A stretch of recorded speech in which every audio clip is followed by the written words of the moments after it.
धर्मय जशस्येर्ता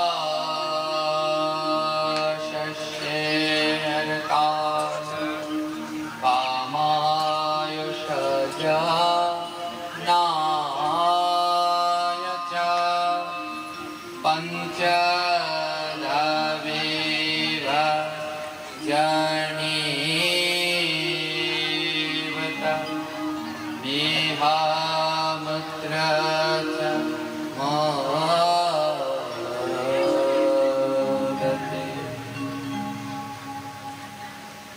जय हिंद। हरे कृष्ण।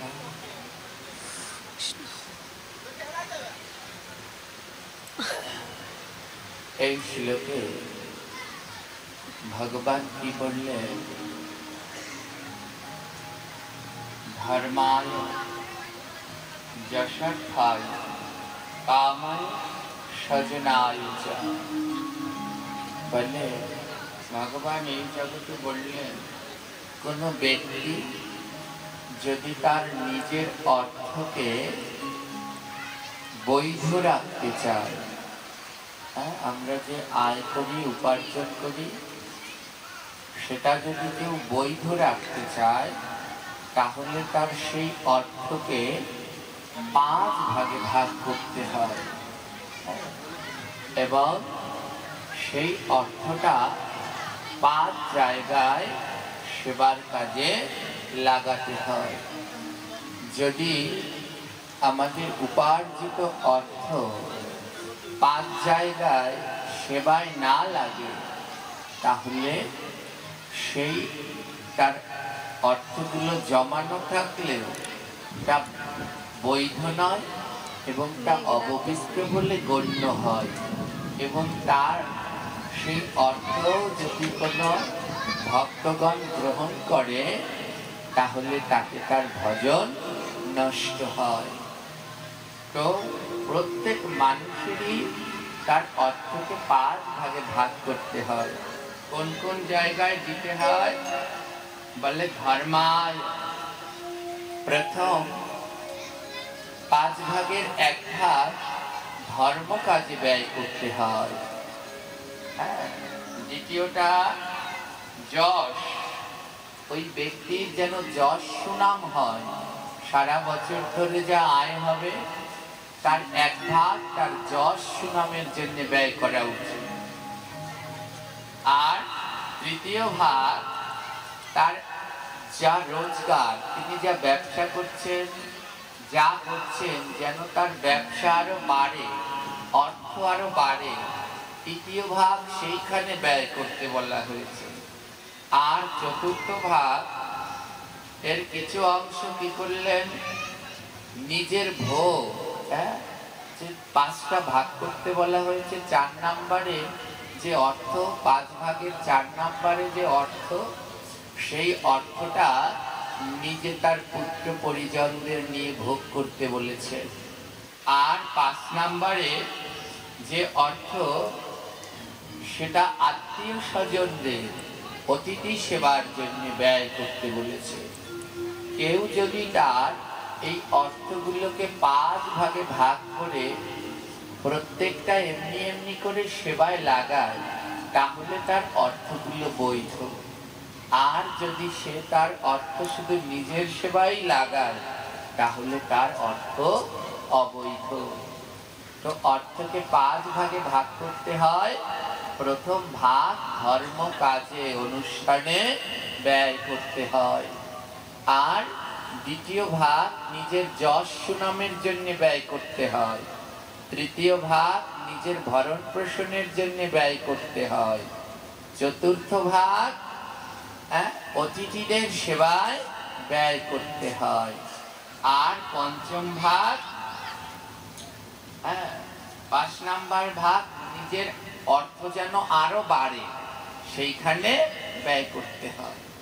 যদি কেউ এমনি ভাবে তার উপার্জিত অর্থ ব্যয় করতে পারে তাহলে তার অর্থ বৈধ, আর যদি না করে তাহলে তার অর্থ অবৈধ। শ্রীমদ্ ভাগবতে 8ম স্কন্ধে 19 অধ্যায়ে 37 নম্বর শ্লোকে সুন্দর করে এর ব্যাখ্যা বলা হয়েছে। আমরা সারা জীবন ধরে যা আয় করছি, হ্যাঁ, শুধু নিজেরা খাচ্ছি আর যেন ব্যবসা আরো বাড়ে সেইখানে লাগাচ্ছি।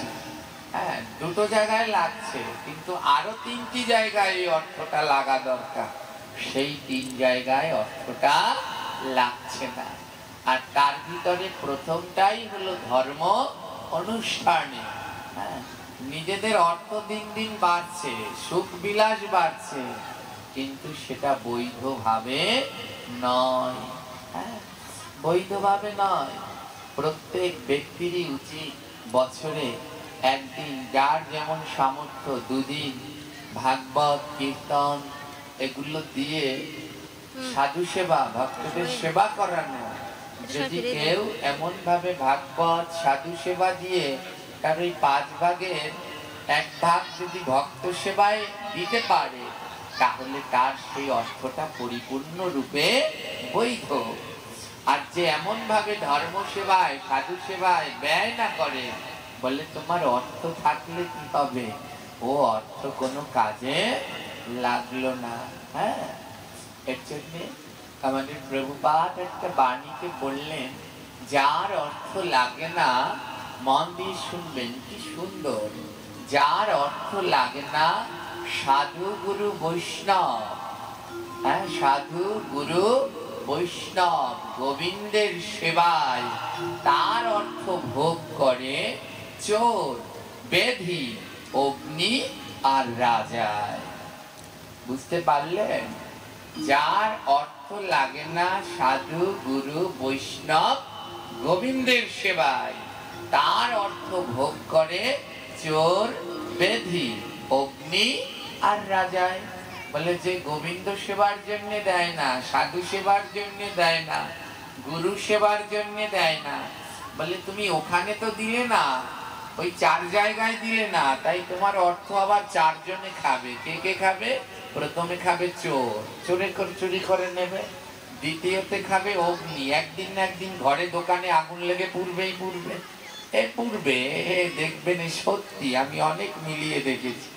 হ্যাঁ, আর তৃতীয়তে খাবে ব্যাধি। হ্যাঁ, ওই আমি অনেক দেখেছি, কোটি কোটি টাকা কিন্তু শান্তি নেই, অসুখ একটার পর একটা লেগেই আছে। আবার অনেকে এত দারিদ্র কিন্তু সাধু সেবায় এত মন, তাদের কোনো রোগ ব্যাধি নেই, ব্যাধি। আর একটাকে খায় রাজায়, গোবিন্দ সেবায় দিলে না, কোনখান থেকে কে কেস মামলা দিয়ে দিল, ওই রাজার কোষে টাকা চলে গেল। তাই প্রত্যেকেরই উচিত আমাদের উপার্জিত অর্থগুলো একটা অংশ যেন ভক্ত সাধুগুরু বৈষ্ণবের সেবায় লাগে। জয় নিতাই। আদ্যকাল এই ভাগবতীয় অনুষ্ঠান, এই দুর্যোগপূর্ণ একটা আবহাওয়া, যখন আমি এসেছিলাম তখনই বলছিলাম তারা কিন্তু আসতে হচ্ছে। হ্যাঁ, আমাদের অতীতে প্রচুর বৃষ্টি হচ্ছে, আসার সময় দেখলাম এখানেও তার ঢেউ লেগে গেছে। তো দেখি আমরা যতটুকু সময় পারি যেন ভগবানের কথা শ্রবণ করতে পারি, মন যেন কারো বিচলিত আমাদের না হয়, মন হরি কথায় গোবিন্দের চরণে স্থির রাখবেন। মহাপ্রভু একবার পরীক্ষা করেছিলেন। মহাপ্রভু যখন গম্ভীরায় পাঠ করতেন, প্রতিদিন বিকেল বেলায় মহাপ্রভু হরিকথা বলতেন, তো হাজার হাজার ভক্ত আসতেন। তো মহাপ্রভু মনে মনে ভাবলেন, এরা কি সবাই মন থেকে ভালোবেসে হরিকথা শুনতে আসে? যদি মন থেকে ভালোবেসে আসে, তাহলে তাকে কোনো দুর্যোগ, কোনো বন্যা, ঝড় বৃষ্টি আটকে রাখতে পারে না। তা মহাপ্রভু একদিন কি করলেন না, মহাপ্রভু পরীক্ষা করে দেখলেন, দেখি তো কে কে প্রকৃত ভাগবতকে ভালোবাসে। হ্যাঁ, দেখি তো কে কে ভগবানের কথা শুনতে ভালোবাসে। মহাপ্রভু বরুণদেব, পবনদেবকে স্মরণ করলেন। শুরু হলো প্রচন্ড ঝড় বৃষ্টি, এত ঝড় বৃষ্টি কেউ ঘর থেকে বের হতে পারছে না। ঘন ঘন বজ্রপাত, প্রতিদিন হাজার হাজার ভক্ত হয়। আজ একজন আরেকজনকে ডাকছে, কি গো ভাগবতে যাবে না? আরেকজন বলছে, এই ঝড় বৃষ্টির মধ্যে ভাগবতে যাব, মাথা খারাপ, ঠান্ডা লেগে গেলে দেখবে কে? ভগবান এসে দেখবে? না না, আজ ভাগবতে যাব না, বৃষ্টির মধ্যে। চলে গেল। আরেকজন এসে, সাউন্ডটা ঠিক করো, এমন শব্দ হচ্ছে কেন? ফ্যানের জন্য হচ্ছে না, তোমার ওখানেই সমস্যা আছে, ফ্যানের বাতাস এখানে লাগছে। আরেকজনে এসে বলছে, কি গো সাধু সঙ্গে যাবে না? আরেকজন এসে বলছে সাধু সঙ্গে যাবে না। আরেকজনে বলছে মাথা খারাপ, এই ঝড়ের ভিতরে রাস্তাঘাট সব পিছল হয়ে গেছে, যদি কোমর হাত পা ভেঙে যায় তোমাদের ভগবান দেখবে নাকি? গেল না ভাগবতে। আরেকজনে এসে বলছে ভাগবতে যাবে না? বলছে দেখছো কি ঘন ঘন বজ্রপাত হয়, এই বজ্রপাতের মধ্যে কিসের ভাগবত? যদি একটা ডাল ডল ভেঙে গাছের মাথার উপরে পড়ে যায় তাহলে কি হয়ে যাবে? না না, এই দুর্যোগের মধ্যে ভাগবতে যাব না। প্রতিদিন হাজার হাজার ভক্ত আসে, কিন্তু আজ কেউ ভাগবত শুনতে এলো না। কেউ ভাগবত শুনতে এলো না। মহাপ্রভু দেখলেন যে কারা মূলত প্রকৃত হরি কথা ভালোবাসে, আজ আমি দেখব।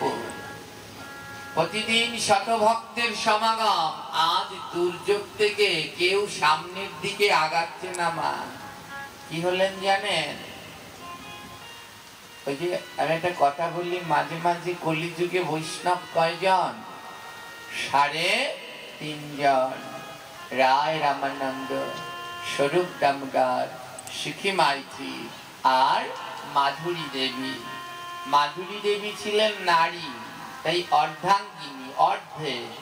আর 3 জন ছিল পুরুষ, তাই 3 জন পূর্ণ।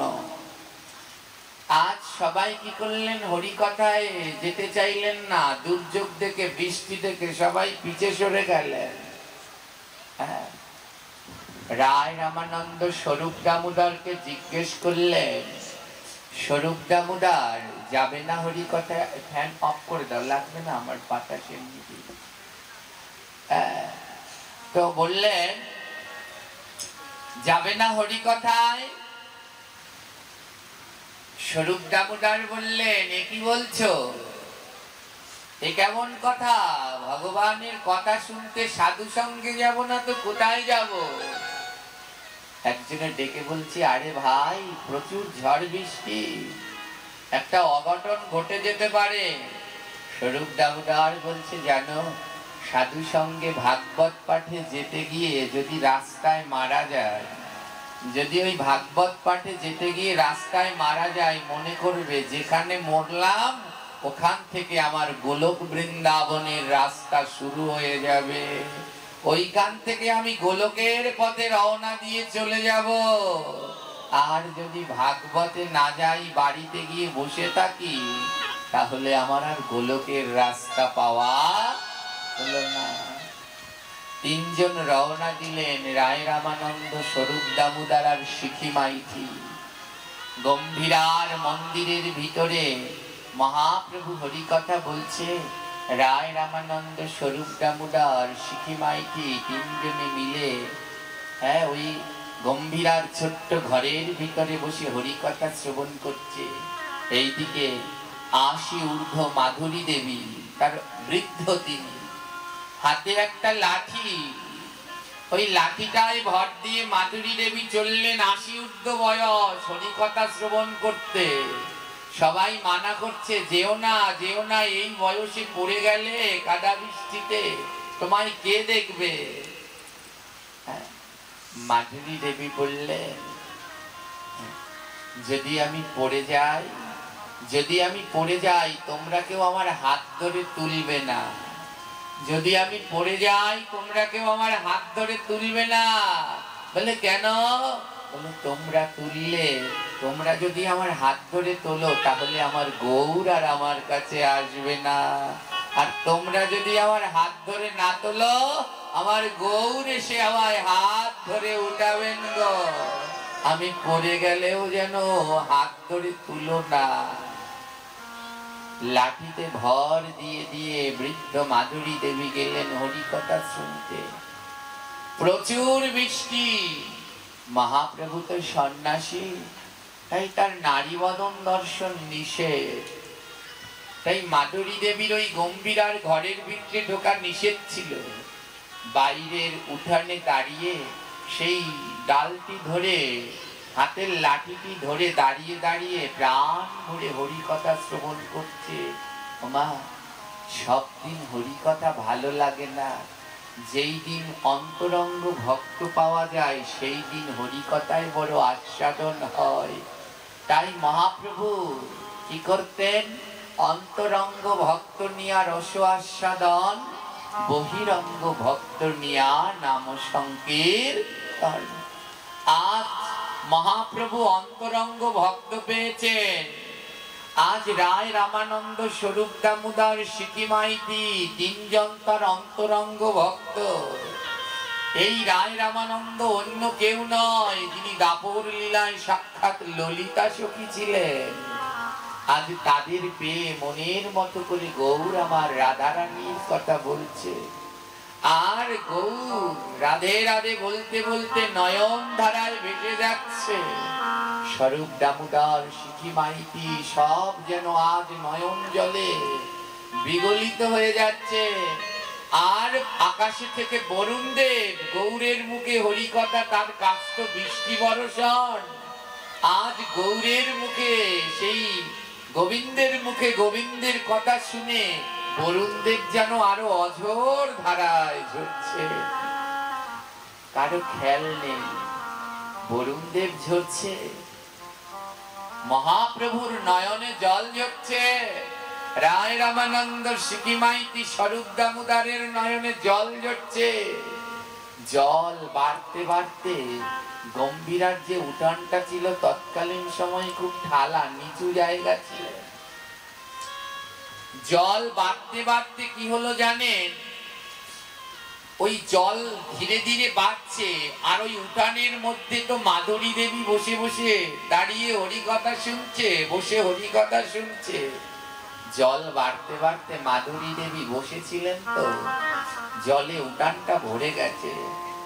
মাধুরী দেবী লাঠিটা নিয়ে দাঁড়ালেন, দাঁড়িয়ে দাঁড়িয়ে শুনছে। জল বাড়তে বাড়তে হাঁটু পর্যন্ত হয়ে গেছে। বরুণ দেবেরও খেয়াল নেই যে আরেক ভক্ত বাইরে বসে হরিকথা শুনছে। জল বাড়তে বাড়তে হাঁটু পর্যন্ত উঠে গেছে। কিন্তু মাধুরী দেবীও এক মনে গৌরের মুখে হরিকথা শুনছে। হাঁটু থেকে জল বাড়তে বাড়তে বুক গলা পর্যন্ত চলে এসেছে। বৃদ্ধ তো ওই বৃষ্টিতে ভিজছে, থরথর করে কাঁপছে। ওমা, অনেকক্ষণ ধরে বৃষ্টিতে ভিজলে দেখবেন গায়ের চামড়াগুলো কেমন সাদা হয়ে যায়। বৃদ্ধ মাধুরী দেবীর হাত পায়ের গায়ের চামড়াগুলো সাদা হয়ে গেছে। জল বাড়তে বাড়তে, জল বাড়তে বাড়তে নাক পর্যন্ত চলে এসেছে। নাক পর্যন্ত চলে এসেছে। আর নাক, শ্বাস যদি ডুবে যায় তাহলে আর সে বাঁচে? জোরে বলবেন, বাঁচে কি? জল বাড়তে বাড়তে নাক পর্যন্ত চলে এসেছে। আর কিছুটা হলে আর মাধুরী দেবী শ্বাস করতে পারবেন না।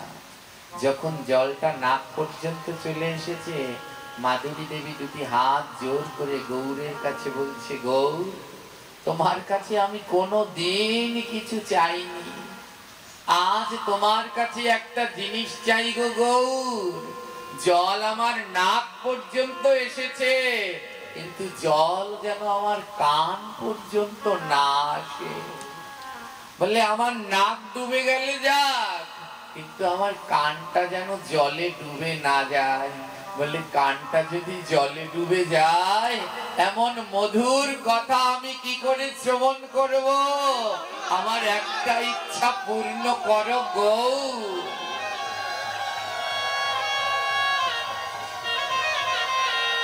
ও গৌর, আমার কানটা যেন জলে ডুবে না যায়, আমার শ্বাস চলে যায়, আমি কানে যেন ওই শেষ নিঃশ্বাস পর্যন্ত তোমার পরম পবিত্র কথা শুনতে পারি।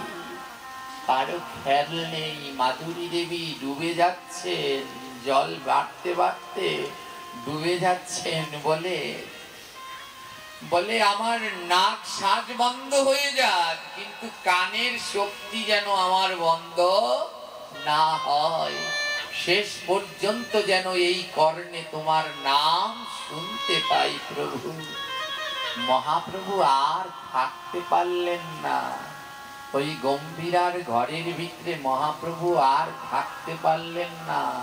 মহাপ্রভু ঝাঁপ দিলেন, ওই জলের মধ্যে ঝাঁপ দিলেন, আর ঝাঁপ দিয়ে যেখানে মাধুরী দেবী হরিকথা শুনছে সেইখানে জলের তলায় মহাপ্রভু গিয়ে ওই জায়গাটার মধ্যে গড়াগড়ি দিচ্ছে। আহা কেমন ভক্ত, বলে নিঃশ্বাস যদি চলে যায় যাক, কিন্তু কানে যেন আমি গৌর কথা শুনতে পাই।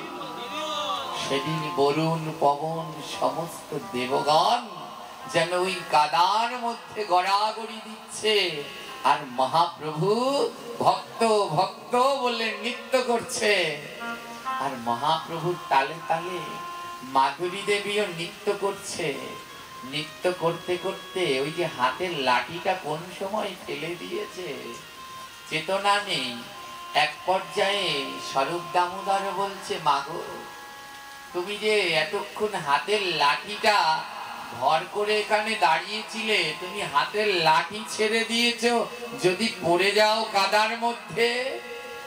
মাধুরী দেবী বলে, চিন্তা করো না, এতক্ষণ আমার লাঠিটা লেগেছিল কেন জানো?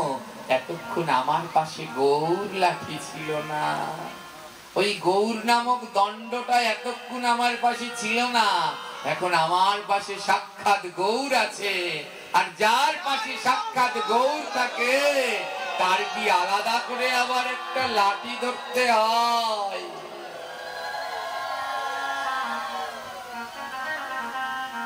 যদি এমন ভাবে কেউ হরিকথা শ্রবণ করতে পারো তাহলে সার্থক। আজ প্রভু কি করলেন জানেন? হয়তো এখানেও তেমন বৃষ্টি দিয়ে দিয়ে ভগবান দেখলেন কারা কারা তার কথা শুনতে ভালোবাসে, তাদের কজনকে ভগবান এক করে দিলেন, এক করে দিলেন। সেদিন যেমন করেছিলেন মহাপ্রভু, সেই দিন ডেকেছিলেন এই 3.5 জন, ওই 3 জন পুরুষ আর অর্ধেক নারী, যারা গৌর বিনে আর কিছু বোঝে না। মাধুরী দেবীকে মহাপ্রভু বললেন, বলো বলো মা, তুমি আমার কাছে কি চাও? তোমার এমন ভক্তি, বলো কি চাও? মাধুরী দেবী গৌর চরণে লুটিয়ে পড়ে বললেন, যা চাই তাই দেবে তো? বলে, একবার বলো তুমি কি চাও? মাধুরী দেবী বললেন, আমার আর কিছু চাওয়ার নেই গৌর, শুধু এতটুকুই চাই, যেন সাধু সঙ্গ করতে পারি, সাধু সঙ্গ করতে পারি, কথা শুনতে পারি, সাধু সঙ্গ করতে পারি, মধুর কথা শুনতে পারি, সাধু সঙ্গ করতে পারি, আর কিছু চাই না হরি, আর কিছু চাই না হরি, আর কথা শুনতে পারি,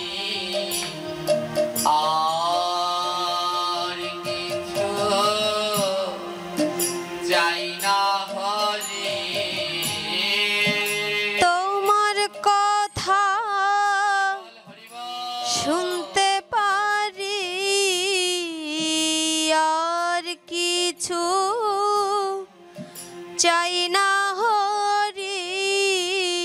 নয়ন জলে ভাসতে পারি,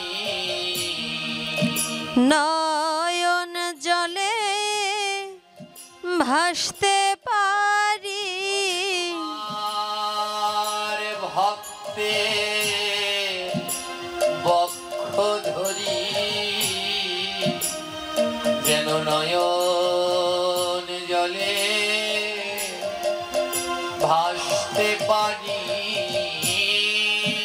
তোমার ভক্তে বক্ষ ধরি, নয়ন জলে ভাসতে পারি। আর ভক্তে বক্ষ ধরি, যেন নয়ন জলে ভাসতে পারি। তোমার ভক্তে বক্ষ ধরি,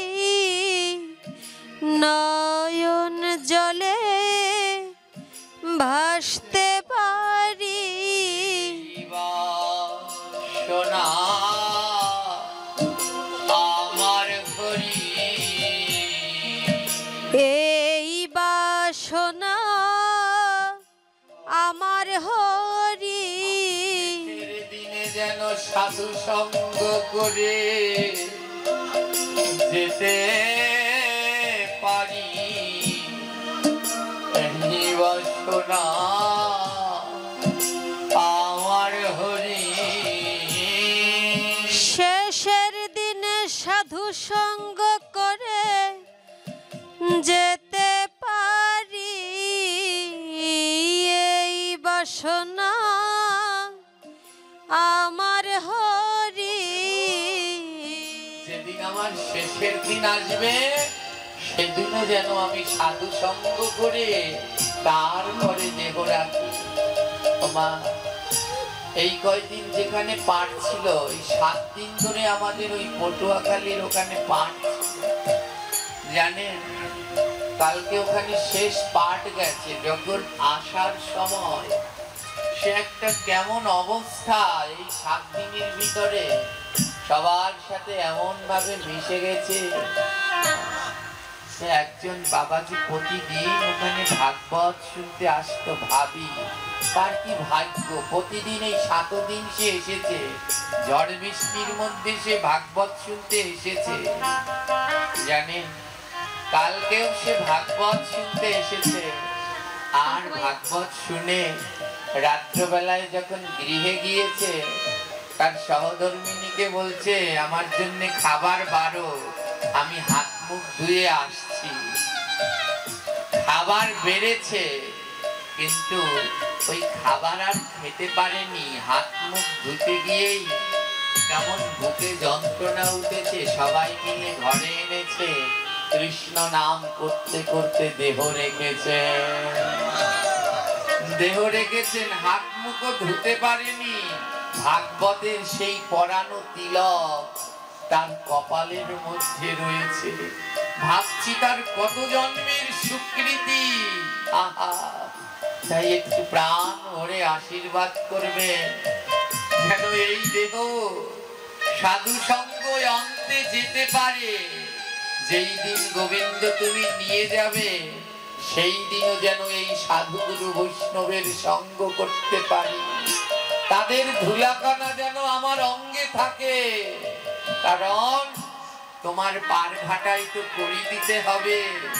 সেদিন চাইলে তো আর আমি করি দিতে পারবো না। যদি এই ভক্তের চরণ ধুলার এক কণাও লেগে থাকে, বলতে পারবো, গৌর তোমার ভক্তের চরণ ধুলা ছাড়া আমার আর কিছু দেবার নাই। হরি বল। তাই আসুন, এ জীবন আমরা ধন্য করি, ভক্ত সেবায় লাগি। যদি ভক্ত সেবায় না লাগি তাহলে এ জীবন ধন্য নয়, এ জীবন পূর্ণ নয়। অঢেল অর্থ আছে, 7-8টা বিল্ডিং করে রাখলেন, ব্যাংকে কোটি কোটি টাকা রাখলেন, ভাববেন না আপনি মরলে পরে আপনার ওই সমাধিতে কেউ যে একটু মোমবাতি ধূপকাঠি জ্বালাবে, ও কয়দিন জ্বালাবে? বেশি দিন জ্বালাবে না। এই জীবন তার ধন্য যে জীবিত থাকতে সাধু সেবা করে যাবে। তাই যত পারেন এই জীবনটাকে সার্থক করুন, ভক্ত সেবা দিয়ে, সাধু সঙ্গ করে, হরি কথার মধ্যে দিয়ে অতিবাহিত করুন। দেখুন, আজ আমরা একটি ভক্ত চরিত্র শ্রবণ করি মা। তিনি হলেন, আজ যেই ভক্তের কথা শুনবো এ কোনো সাধারণ ভক্ত নয়, এ হলো সাক্ষাৎ জগন্নাথের মাসি। হ্যাঁ, সাক্ষাৎ জগন্নাথের মাসি। নাম জানেন তার? গুন্ডিচা দেবী। প্রতি বছর জগন্নাথ আমার রথে করে যার বাড়িতে যায় সেই গুন্ডিচা দেবী। দেখুন কেমন ভক্ত। মা, এই গুন্ডিচা দেবীর 18টা ছেলে ছিল, একটা দুটো ছেলে নয়, 18টা ছেলে ছিল। দেখুন ভগবানকে ভালোবাসা কাকে বলে। ভগবান বললেন, শোনো, আমি না সাধারণ কোনো বাসায় থাকি না, ভাঙাচুরো বাসায় থাকি না, ভালোবাসা না হলে আমি থাকি না। বলে ভালোবাসা কি? এই বিল্ডিং, অট্টালিকা, রাজপ্রাসাদ, এটা ভালোবাসা? এটা ভালোবাসা নয় গো। যে ভগবানকে ভালোবাসে তার দেহটাই ভালোবাসা। যে ভগবানকে ভালোবাসে ভগবান তার দেহের মধ্যেই বাস করে, অন্য কোথাও ভগবান যায় না, যায় না। নিত্যানন্দ প্রভুকে একবার বলছেন একজন, আর সবাই কেমন শ্বেত বসন পরে, আর নিতাই তুমি এমন নীল বসন পরো। পায়ে 3 প্রকারের নূপুর পরতেন নিত্যানন্দ প্রভু, বাঘ, মল, সোনার নূপুর, হাতে বালা, গলায় হার, কত কি সাজতেন নিত্যানন্দ প্রভু। একজনে বলছে, তুমি এমন ভাবে সাজো কেন? তুমি কেমন গৌর ভালোবাসো? নিত্যানন্দ প্রভু বলছে, নগো, আমার দেহের মধ্যেই তো গৌর, তাই আমার মনে হয় এই দেহ সাজলেই আমার গৌর সেজে যায়। গুন্ডিচা দেবী তিনি কেমন জগন্নাথকে ভালোবাসতো দেখুন। তার 18টা ছেলে ছিল। বলে, আমি মরে যাওয়ার পরে যদি এই পুরী জগন্নাথ মন্দির আবার কেউ 18 সন্তান মিলে ভাগাভাগি করে। তাই বললেন, না, এমনটি যেন না হয়। নিজের হাতে 18টা ছেলেকে গুন্ডিচা দেবী বলি দিয়েছিলেন। 18টা সন্তান বলি দিয়েছেন। আজও পুরীতে জগন্নাথ মন্দিরে যাওয়ার আগে একটা নদী পার হতে হয়, নালা। ওই জায়গাটার নাম হলো 18 নালা, আজও আছে মা। ওই 18টা ছেলের মনের ভিতরে ভক্তি ছিল না, ভক্তির অভাব ছিল। গুন্ডিচা দেবী অনুধাবন করলেন, যদি আমার মৃত্যু দেহ অন্তে যদি এরা এই মন্দির নিয়ে ভাগাভাগি করে, তাই 18টা ছেলেকে বলি দিলেন। আর 18টা ছেলের রক্ত নালার মতো বইতে লাগলেন। 18টা নালা হয়ে গেলেন। গুন্ডিচা দেবীকে এই ভক্তি দেখে সাক্ষাৎ জগন্নাথ গুন্ডিচা দেবীর কাছে বললেন, মাসি, তুমি আমার কাছে বর চাও, তুমি যা চাইবে আমি তোমায় তাই দেব। রাজা ইন্দ্রদন্য পাশ থেকে বললেন, দেখো, একটা কৃষ্ণ ভক্ত সন্তান চেয়ে নাও। ও 18 জনের ভিতরে তো ভক্তি ছিল না, একটা কৃষ্ণ ভক্ত সন্তান চেয়ে নাও। গুন্ডিচা দেবী কথা বলছেন না। জগন্নাথ বলছে, চাও ভক্ত, তুমি যা চাইবে তাই দেব। বলো তোমার কি কৃষ্ণ ভক্ত সন্তান চাই? গুন্ডিচা দেবী বললেন, হে জগন্নাথ, এই জন্মে তো যেন চাই না, আরো যদি আমায় জন্ম দাও, প্রত্যেক জন্মে আমায় বন্ধা করে পাঠিয়ে দিও, কোন জন্মে আমায় সন্তান দিও না। বলে, এ কি চাইলে? বলে, ওই সন্তান পেলে যদি আমি তোমার সেবা ভুলে যাই, আমার সন্তান চাই না, প্রত্যেক জন্মে তুমি আমার সন্তান থেকো প্রভু। কি ভক্তি দেখেছেন? 18টা ছেলেকে বলি দেওয়ার পরে বললেন, এরা উদ্ধার হবে কিসে? বলে, এ জগতে কারো মনের ভিতরে যদি ময়লা থাকে, ওই ময়লা দূর হয় শুধুমাত্র ভক্তের চরণ ধুলিতে। এই আমাদের মাতাজি একটা ভজন গায়, লাইনগুলো মনে নেই, কিন্তু খুব সুন্দর লাগে।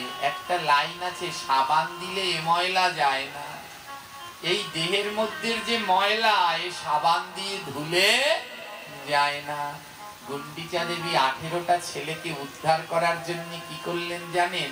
ওই 18 নালার উপরে একটা সেতু নির্মাণ করলেন। সেতু, একটা ব্রিজ নির্মাণ করে দিলেন। কেন জানেন? বলে, পুরীতে যত কৃষ্ণ ভক্ত আসবে এই সেতুটার উপর দিয়ে হেঁটে যাবে, আর ওই কৃষ্ণ ভক্তের চরণের ধুলা আমার 18 সন্তানের গায়ে উড়ে পড়বে। আর যখন ওই 18 সন্তানের গায়ে এই গৌর ভক্তের ধুলা লাগবে, ওরা নিতাই গৌর হয়ে বলে, গৌর তোমার হয়ে যাবে। এই হলেন জগন্নাথের মাসি। এই জগন্নাথের মাসি, এর 1000 বিঘা সম্পত্তি ছিল। তার বাবার বাড়ির সম্পদ 1000 বিঘা সম্পদ ছিল। গুন্ডিচা দেবী মনে মনে ভাবলেন, আমার এত জায়গা, আরো অনেক জায়গা, তার জায়গার অন্তর নেই, 1000 বিঘা জায়গা।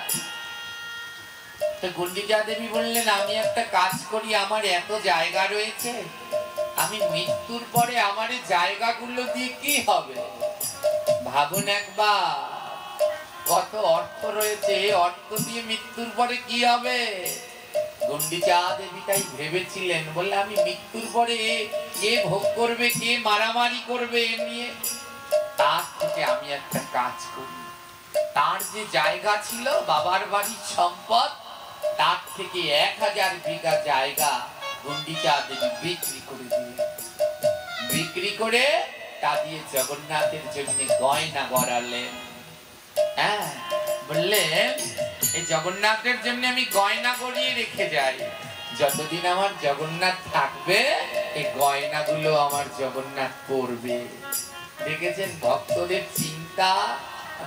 আর আমরা যত পারি ব্যাংকের ভিতরে জমা করি, ভগবানের জন্য কিছু করবার আমাদের মন নেই, মন নেই। তাই গুন্ডিচা দেবী তার 1000 বিঘা জায়গা বিক্রি করে জগন্নাথের জন্য সোনা দিয়ে গয়না গড়ালেন। হ্যাঁ, জানেন জগন্নাথের 80 মণ সোনার গয়না আছে।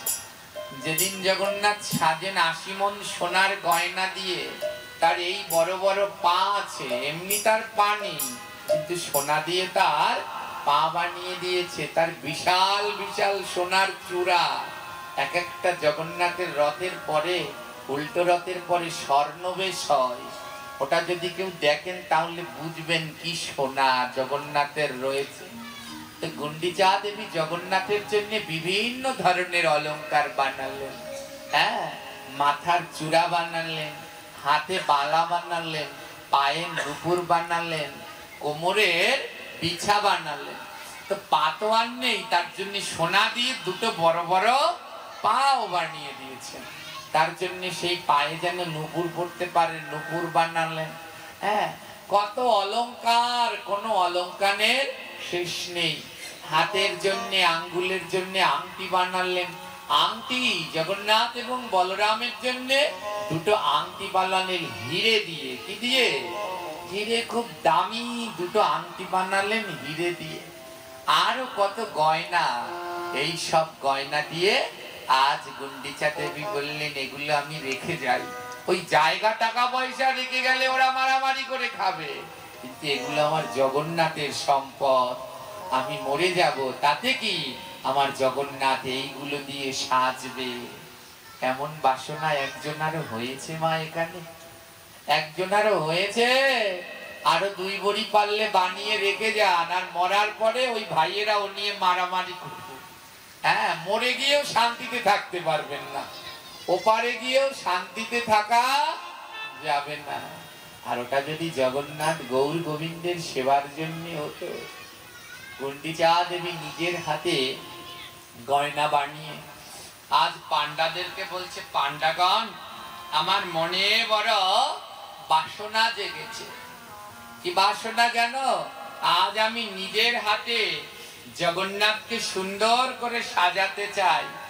আমি এই গয়না বানিয়েছি, আজ নিজের হাতে করে আমার জগন্নাথকে একটু সাজিয়ে প্রাণ ভরে দেখবো, আমার প্রভুকে দেখতে কেমন লাগছে।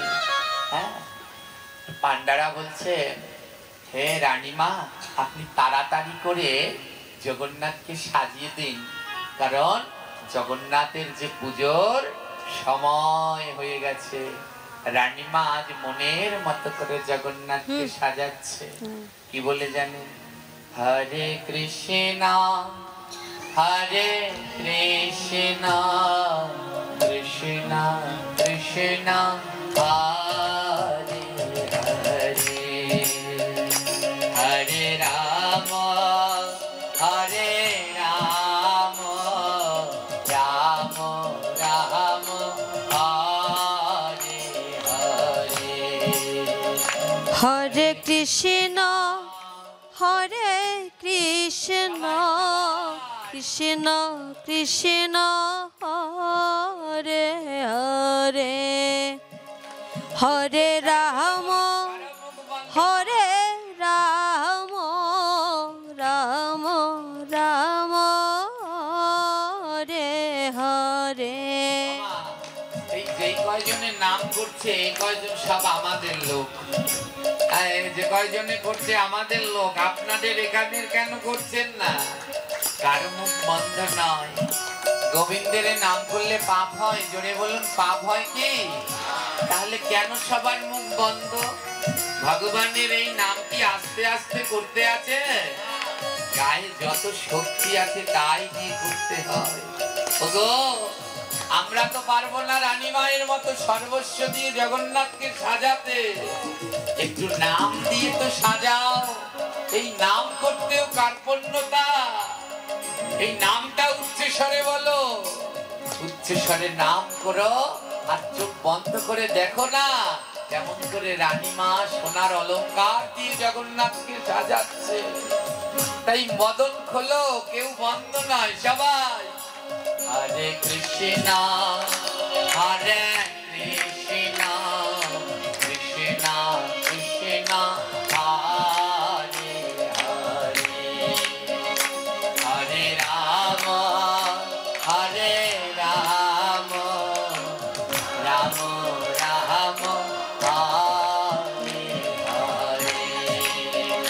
হরে কৃষ্ণ হরে কৃষ্ণ কৃষ্ণ কৃষ্ণ হরে হরে, হরে রাম হরে রাম রাম রাম হরে হরে।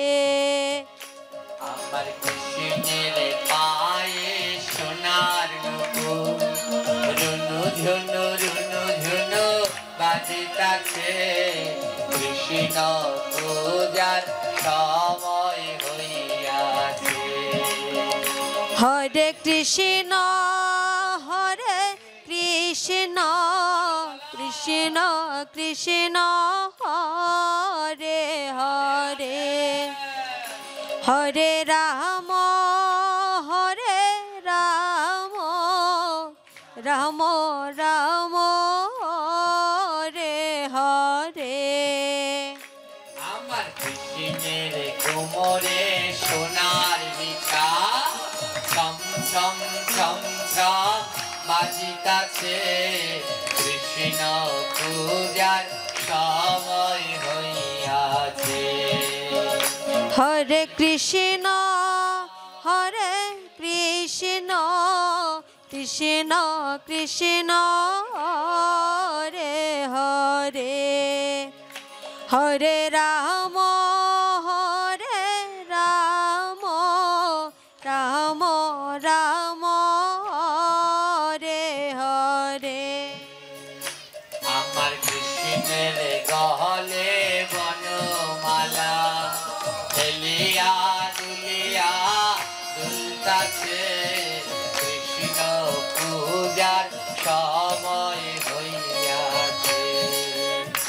হরে কৃষ্ণ হরে কৃষ্ণ কৃষ্ণ কৃষ্ণ হরে হরে হরে রাম হরে রাম রাম রাম হরে হরে।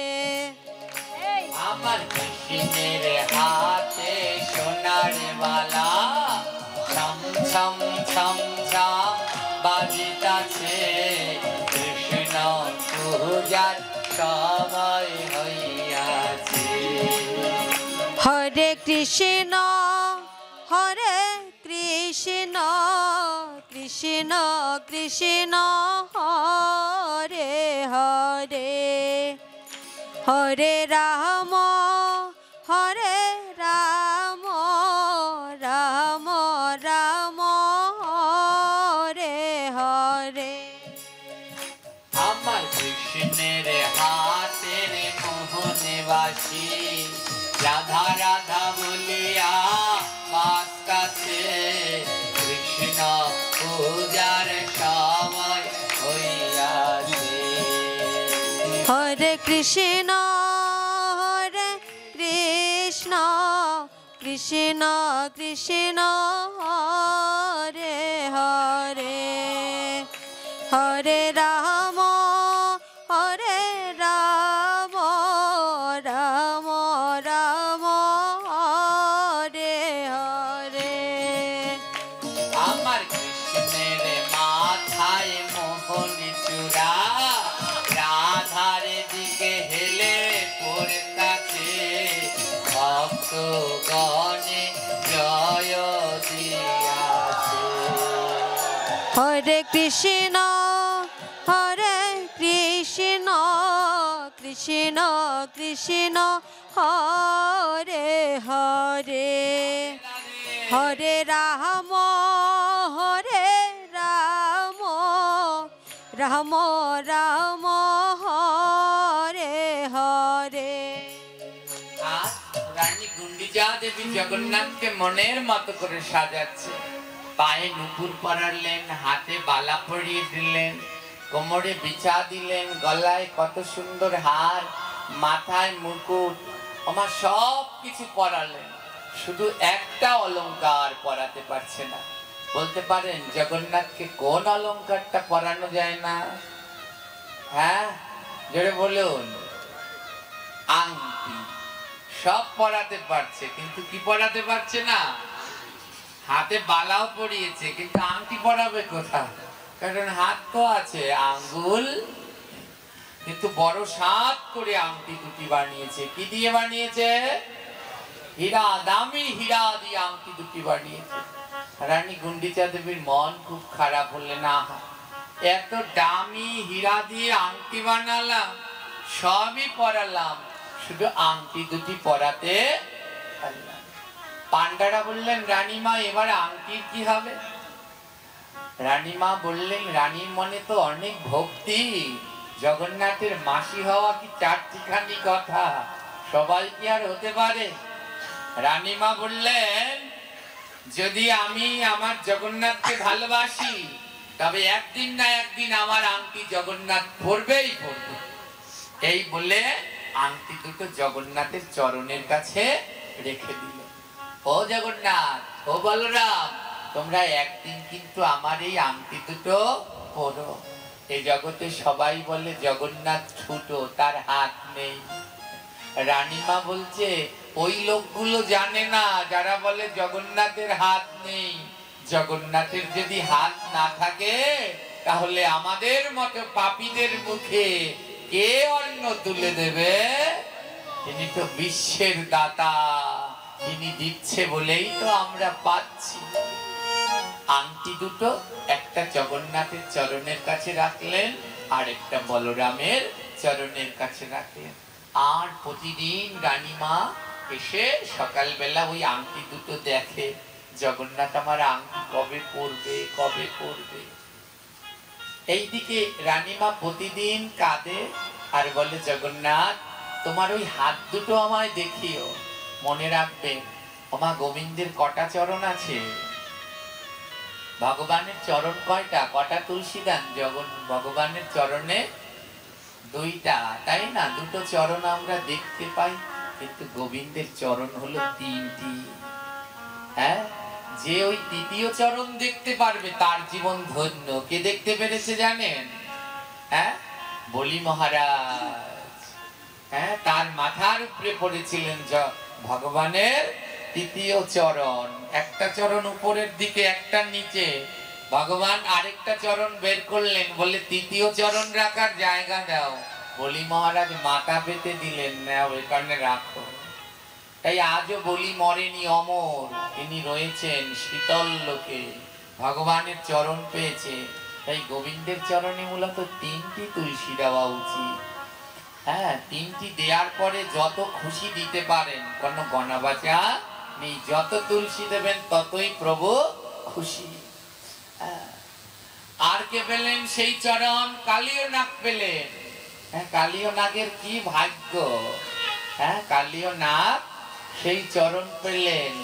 তার জন্য ওই সাপেদের মাথার উপরে এখনো ভগবানের চরণ চিহ্ন আঁকা আছে। কালীয়র বংশধরদের, হ্যাঁ, যাদেরকে কালনাগিনী বলে, ওদের মাথায় এখনো সেই সাপের চিহ্ন রয়েছে।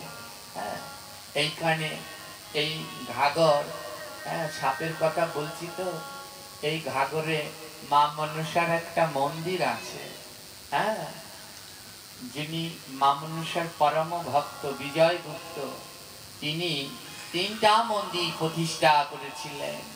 উত্তরে ঘাগুয়া নদী, দক্ষিণে ঘণ্টেশ্বর, মধ্যখানে ফুলশ্রী গ্রাম অতি মনোহর। এই সেই ঘাগর, এই ঘাগুয়া নদীর তীরে তিনি একটা মনসা মন্দির করেছিলেন। তিনটা মন্দির, সব থেকে বড়টা করেছিলেন দক্ষিণে ঘণ্টেশ্বর, যেখানে আমার জন্মস্থান।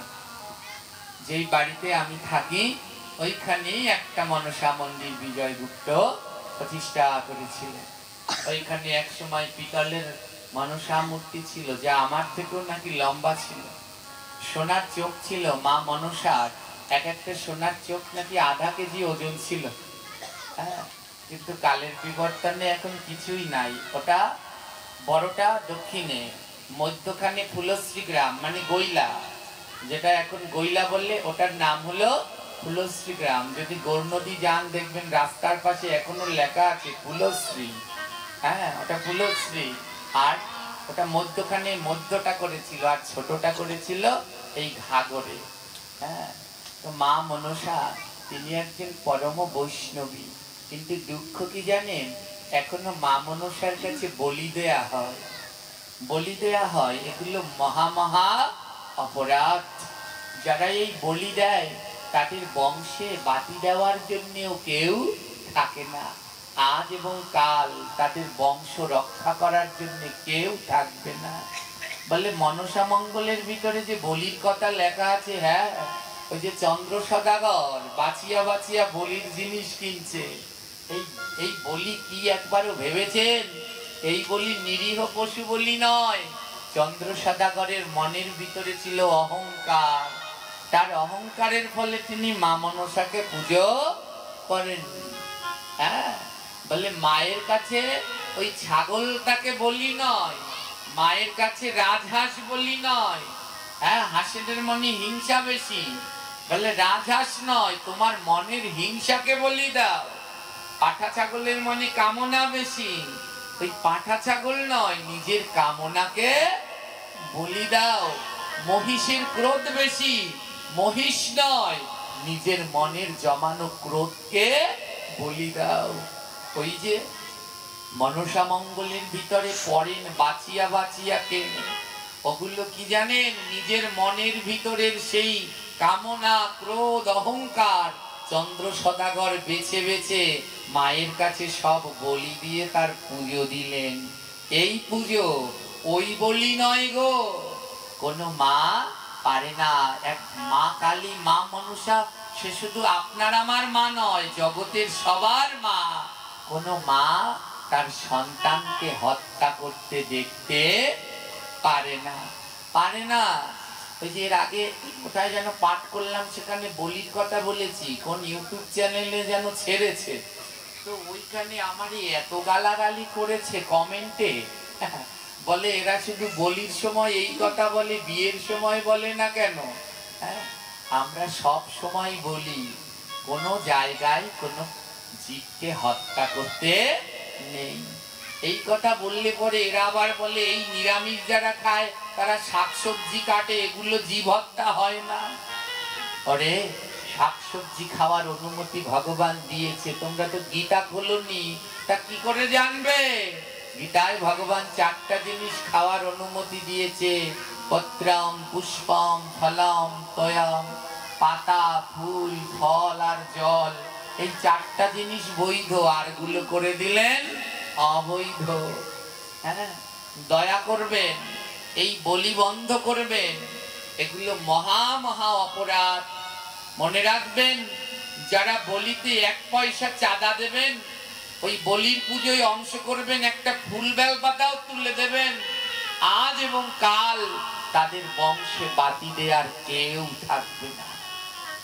অগণিত জমিদার বাড়ি পড়ে আছে বাংলাদেশে, বড় বড় করে মহিষ বলি দিত, ছাগল বলি দিত। দেখবেন, চলুন বিক্রমপুর, কলসকাঠি, ওরে জমিদার বাড়ি।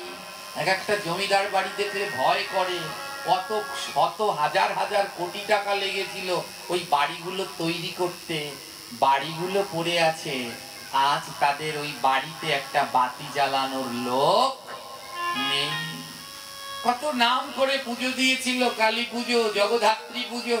ওই কলসকাঠির নাম ছিল জগদ্ধাত্রী পুজোর জন্য বিখ্যাত। এত বলি হতো, যতক্ষণ পর্যন্ত রক্ত গড়িয়ে নদীতে না যাবে ততক্ষণ বলি চলবে। যদি ওই ছাগল মহিষ না পাওয়া যায়, তারপরে মানুষ কাটা শুরু হতো নিচু জাতি। আজ বাড়িগুলো আছে, কিন্তু বাতি দেওয়ার কেউ নেই।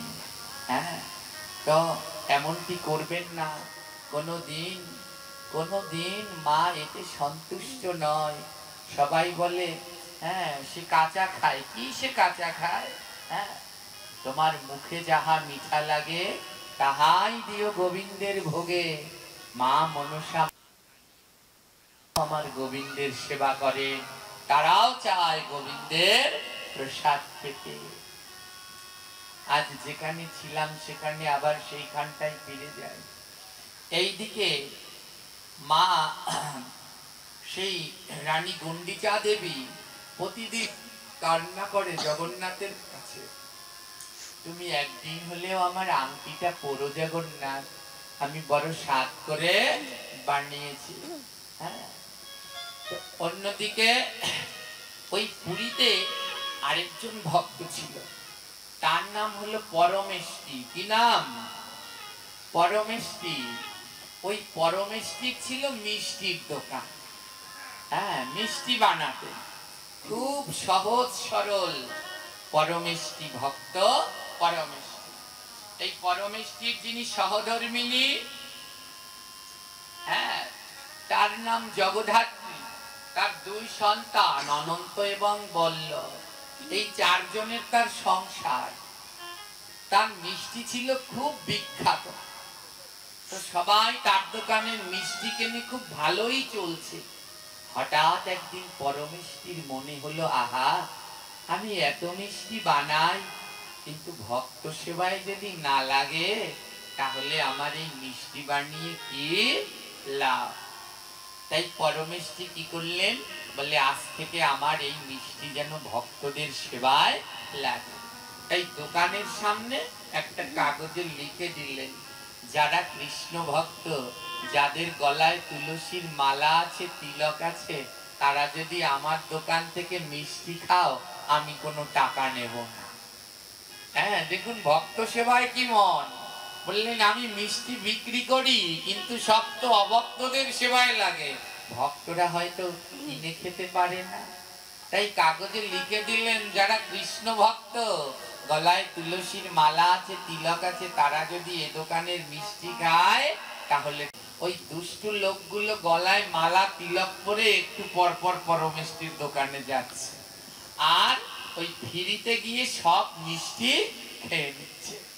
পরমেষ্টির আর এখন মিষ্টি বেচা হয় না, সব মিষ্টি ওই দুষ্টু লোকেরা খেয়ে নিয়ে যায়। পরমেষ্টি জানে যারা মিষ্টি খেতে আসে তারা ভক্ত নয়, শুধু মিষ্টি খাওয়ার জন্য গলায় মালা তিলক করে আসে, মিষ্টি খেয়ে যায়। পরমেষ্টি এমন ভাবে যদি প্রতিদিন কারোর দোকানে বিনামূল্যে মিষ্টি খেতে থাকে, ওমা দোকান আর চলে। একদিন তার সহধর্মিনী জগদ্ধাত্রী বলছেন, স্বামী যদি এমন করে তোমার দোকানে মিষ্টি খেতে চলে, দোকান তো আর বেশি দিন টিকে থাকবে না। তুমি কি বুঝতে পারো না, যারা তোমার দোকানে মিষ্টি খায় ভক্তদের খাওয়াও, কিন্তু ওরা তো ভক্ত নয়, ওরা তো গলায় মালা তিলক পরে সেজে আছে।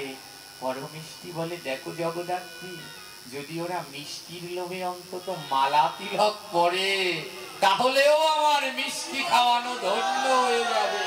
তবু একটু ওরা মালা তিলক পরুক, তবু একটু মালা তিলক। প্রতিদিন দুষ্টু লোকগুলো পরমেষ্টিকে ঠকিয়ে ঠকিয়ে মিষ্টি খেয়ে যায়। আর তার মিষ্টি খেতে খেতে একদিন পরমেষ্টি দারিদ্র হয়ে গেলেন, তার আর পুঁজি নেই, জমানো পুঁজি নেই। কি করলেন জানেন? মন্দিরে যাওয়ার মতো তার ওই দোকানে যে কারিগর রাখে মিষ্টির দোকানে ছেড়ে দিলেন, বলে তোমরা চলে যাও, তোমাদের পয়সা দেওয়ার মতো, বেতন দেওয়ার মতো আমার এখন আর সামর্থ্য নেই। নিজেই দুধ কেনে, নিজেই ছানা করে, নিজেই মিষ্টি করে। এখন আর পরমেষ্টি মন্দিরে জগন্নাথ দর্শন করতে যাওয়ার সময়ও পায় না। বলে, প্রভু তোমায় দর্শন করতে যেতে হলে অনেকটা সময়, সেই সময় ধরে আমি মিষ্টি বানাই, যদি একদিনও কোনো তোমার ভক্ত সেবা করে, আমার হাতের এই বানানো মিষ্টি যদি একদিনও কোনো ভক্তের সেবায় লাগে, তাহলে এ জীবন ধন্য। মা মনে রাখবেন, এ জীবন তখনই ধন্য হবে যদি আপনার হাতের তৈরি করা কোনো কিছু আমার গোবিন্দের কোনো প্রিয় ভক্তের সেবায় লাগে। সেদিন মনে রাখবেন, এ জীবনে হাত ধন্য হলো, তার আগে ধন্য নয়। হ্যাঁ, সেদিনকে আপনারা ওই যে গেলেন বিল্লমঙ্গল বাবার অনুষ্ঠানে, অনেকে দেখেছি। হ্যাঁ, দেখুন সেবা কাকে বলে। ওই ভিডিওগুলো যখন দেখি তখন বুক ফেটে যায়। আহা কি দৌন, কি ভাব, কি মধুর এদের সেবানিষ্ঠ ভক্তরা সেবা করছে, আর বিল্লমঙ্গল বাবা একটা পাখা নিয়ে সবাইকে বাতাস দিচ্ছে। জানি সবার গায়ে পূর্ণ বাতাস লাগছে না, ওই একটু একটু ছোঁয়া লাগছে। বলে লাগুক, ভক্তদের গায়ে একটু লাগলে ওই গুণে যদি আমি উদ্ধার হয়ে যেতে পারি। সবাইকে সেবা দিয়ে যাচ্ছে। তার জন্যই মহাপ্রভু বলছে, জীবে দয়া নামে রুচি বৈষ্ণব সেবন, ইহা বিনা ধর্ম নাই শোনো সনাতন। আজ পরমেষ্টি ওই মিষ্টি বানায় আর জগন্নাথকে ডাকে, প্রভু একটা দিন যেন তোমার কোনো কৃষ্ণ ভক্ত আমার দোকানের মিষ্টি খায়। আর ও জগন্নাথ, তুমি যদি একদিন কৃপা করে আসতে আমার দোকানে মিষ্টি খেতে, সেদিন আমার এ জীবন ধন্য হয়ে যেত। মানুষ ঠকাতে ঠকাতে পরমেষ্টির আর এখন কিচ্ছু নেই। সহধর্মিনী পরমেষ্টিকে বলছেন, দেখো কাল আর ঘরে চাল নেই, কাল যে রান্না করব আর চাল নেই, তুমি যদি এমনি ভাবে সবাইকে বিনামূল্যে মিষ্টি খাওয়াও, কাল কি রান্না করব? পরমেষ্টি তার সহধর্মিনীকে বলছে, জগদ্ধাত্রী তুমি ভক্তের দরজায় গিয়ে ভিক্ষা করো, জগন্নাথের দরজায় গিয়ে বসে থাকো। ওই পুরী মন্দিরের দরজায় বসে থাকলে ভক্তরা দেখেছেন মা, পুরীর দরজার পাশে যারা মন্দিরে গিয়েছেন ভক্তরা বসে থাকে, আর ওখানে সবাই চাল ডাল দেয়। পরমেশ্বরী তার সহধর্মিনীকে বলছে, পুরীর জগন্নাথ মন্দিরের পাশে তোমার শাড়ির আঁচল বিছিয়ে বসে থাকো, নিশ্চয়ই জগন্নাথ কারো না কারো মাধ্যমে দুমুঠো চাল পাঠিয়ে দেবেন, আর ওটা সেদ্ধ করে জীবন ধারণ করো। কিন্তু যতদিন পর্যন্ত জগন্নাথ আমার হাতে মিষ্টি না খাবে, ততদিন পর্যন্ত আমি মিষ্টি বানাবো, ততদিন পর্যন্ত আমি মিষ্টি বানাবো। পরমেশ্বরীর সহধর্মিনী ও পরম কৃষ্ণ ভক্ত ভিক্ষা করে এনে স্বামী সন্তান নিয়ে খায়, আর ওদিকে স্বামী যেটুকু মিষ্টি বানায় ওইটুকু নিয়ে ওই দোকানে বসে। যদি একদিন কৃষ্ণ ভক্ত আসে, যদি একদিন আমার জগন্নাথ আসে, প্রতিদিন ওই মিষ্টি বানায় আর জগন্নাথকে ডাকে, ও প্রভু তুমি একবার এসো, কাঙালের ঠাকুর একবার এসো, কাঙালের ঠাকুর তুমি একবার এসো, কাঙালের ঠাকুর একবার এসো, কাঙালের ঠাকুর স্বাদ করে মিষ্টি বানিয়েছি, একবারে কাঙালের ঠাকুর বড় স্বাদ করে বানিয়েছি মিষ্টি, একবারে কাঙালের ঠাকুর নাকি ভালোবাসো, কাঙাল নাকি ভালোবাসো, শুনিয়াছি তোমার ভাগবতে,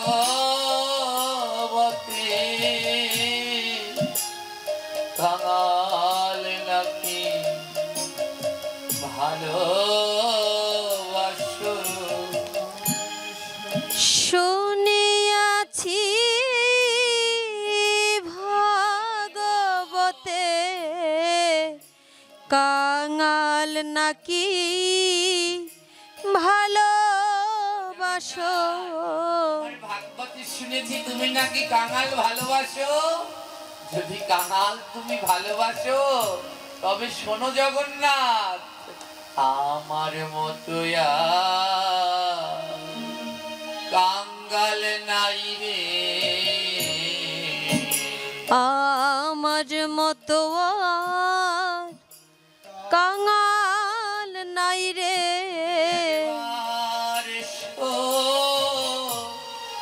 কাঙালের ঘরে আমার মতো কাঙ্গাল নাই রে, একবার কাঙালের ঘরে আমার মতো কাঙাল নাই রে। ও জগন্নাথ, তুমি একটা বার এই কাঙালের ঘরে এসো না মিষ্টি খেতে। আমার মতো না আর কাঙাল নাই ভাবে, তুমি একবার এসো, এসে একটু মিষ্টি খেয়ে দিও। ওই প্রতিদিন কাঁদে আর জগন্নাথকে ডাকে। আজ মিষ্টি বানানোর সামগ্রীতে আর নেই, অর্থ নেই তো, আর ছানা চিনি কিনতে পারছে না। আজ অল্প একটু ছানা আর চিনি কিনেছে, বলে এতে তো রসগোল্লা পান্তুয়া হবে না। তাই ওই ছানার চিনিটা দিয়ে পরমেষ্টি বলছে আজ সন্দেশ বানাবো। ওটা সহজে বানানো যায়, আজ সন্দেশ বানাবো। ওই দুই নয়ন থেকে টপ টপ করে জল ঝরছে। জগন্নাথ, আমি বড় কাঙাল, দিন দিন আমার সব ফুরিয়ে যাচ্ছে, আজ আর আমার কিচ্ছু নেই জগন্নাথ। কাল আমি কি দিয়ে মিষ্টি বানাবো জানি না জগন্নাথ, একটাবার এসো না। ওই চোখ দিয়ে জল গড়িয়ে গড়িয়ে ওই ছানার মধ্যে গিয়ে পড়ছে, সন্দেশের মধ্যে গিয়ে পড়ছে, আর হাতের তারায় নিয়ে সন্দেশ বানাচ্ছে। ওমা, এ জগতে ভগবান তখনই গ্রহণ করে যার সাথে নয়ন জল যুক্ত হয়। ভগবানকে ভোগ দেবে তখন ভগবান গ্রহণ করবে যেদিন দুই নয়নের জল দিয়ে ভোগ লাগাতে পারবে।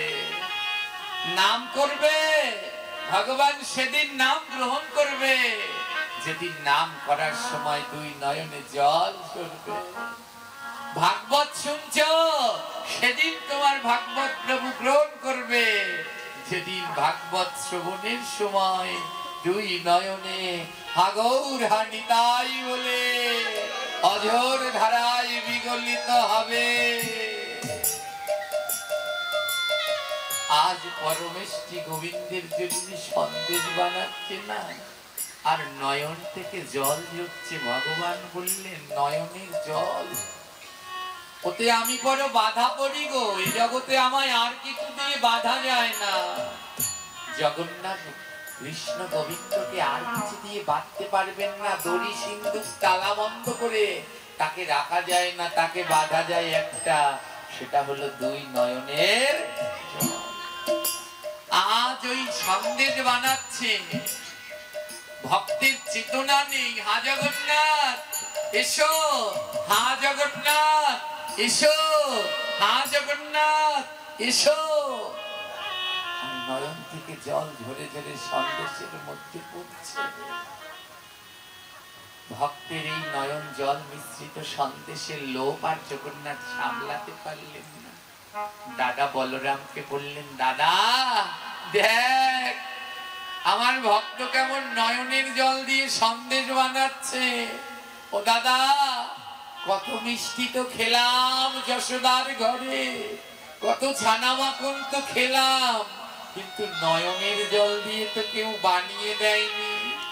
চল দাদা, আজ মিষ্টি খেতে চাই। জগন্নাথ আর বলরাম দুটো বাচ্চার রূপ ধারণ করলেন। জগন্নাথের গায়ের রং কালো, আর বলরামের গায়ের রং ধবল সাদা। দুজনে দুটো বাচ্চার রূপ ধারণ করলেন।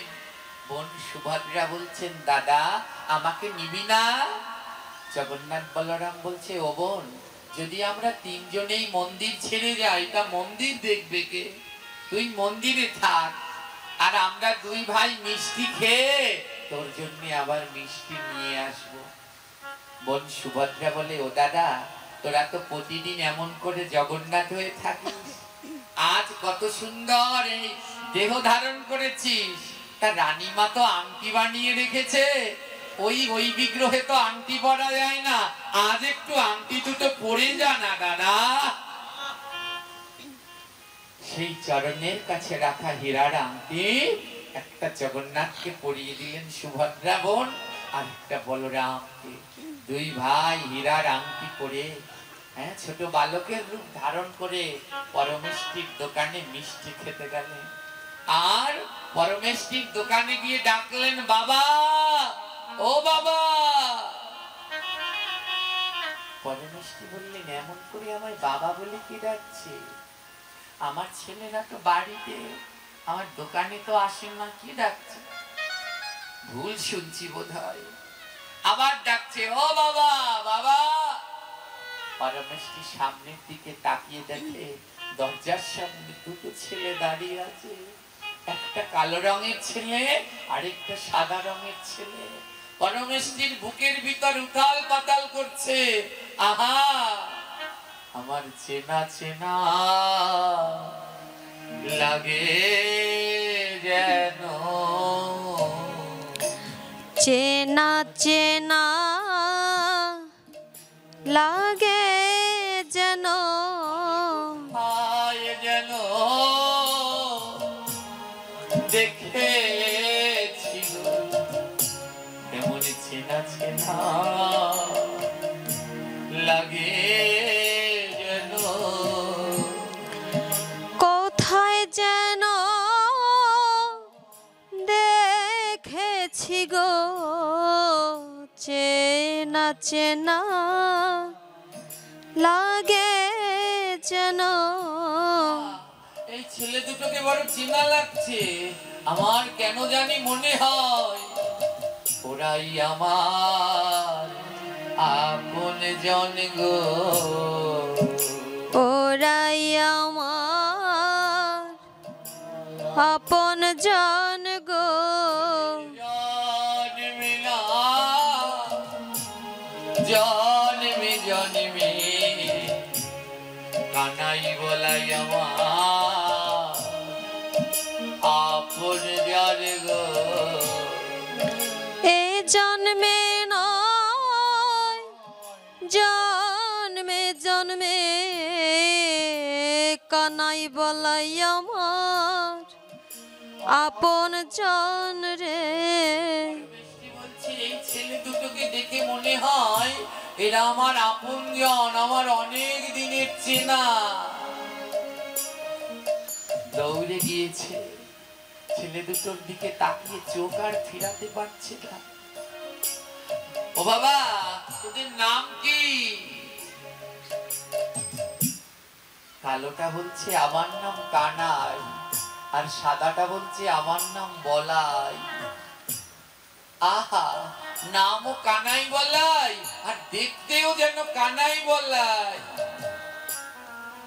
ও বাবা আমার মনে হয় তোদের আমি বড় চিনি হ্যাঁ যাহারে দেখিয়া বদনে আইসে কৃষ্ণ নাম তাহারে জানিও তুমি বৈষ্ণব প্রধান তোদের দুজনকে দেখে আমার মুখে শুধু মুখ শুধু বলতে চায় জয় জগন্নাথ জয় বলরাম জয় জগন্নাথ জয় বলরাম ও বাবা আমার মনটার ভিতরে না বড় উথাল পাতাল করছে আমার মন শান্ত হচ্ছে না তাই ও বাবা একবার তোদেরকে একটু বুকিয়ে জড়িয়ে ধরতে পারি তোদের বুকে জড়িয়ে ধরলে যদি আমার এই উতাল পাতাল মনটা শান্ত হয় পরমেশ্বরী ওই কানাই বলাইকে ভক্ত ভেবে দুজনকে গিয়ে বুকের মাঝে জড়িয়ে ধরে বলছে আয় না একবার পরশ করি আয় না একবার পরশ করি জ্বালায় জ্বালায় কেমন ঝুলে মরি আয় না একবার পরশ করি জ্বালায় জ্বালায় কেমন জ্বলে মরি আয় না একবার পরশ করি তঙ্গ শীতল করি তাপিতঙ্গ শীতল করি মাঝে একবার জড়াইয়া আমার তাপিতঙ্গ শীতল করি বুকের মাঝে একবার জড়াইয়া ধরি তাপিতঙ্গ শীতল করি সাক্ষাৎ জগন্নাথ আর বলরামকে বুকের মাঝে জড়িয়ে ধরছে আর যখন জড়িয়ে ধরলেন না, পরমেষ্টি বলছি আহা, আমার মনটার ভিতরে যে উতাল পাতাল, আজ আমার মনটা যেন শান্তি হলো। মনে হয় বৃন্দাবনের কানাই বলা, আজ বৃন্দাবন, বৃন্দাবন ছেলে আমার কাছে এসেছে গো।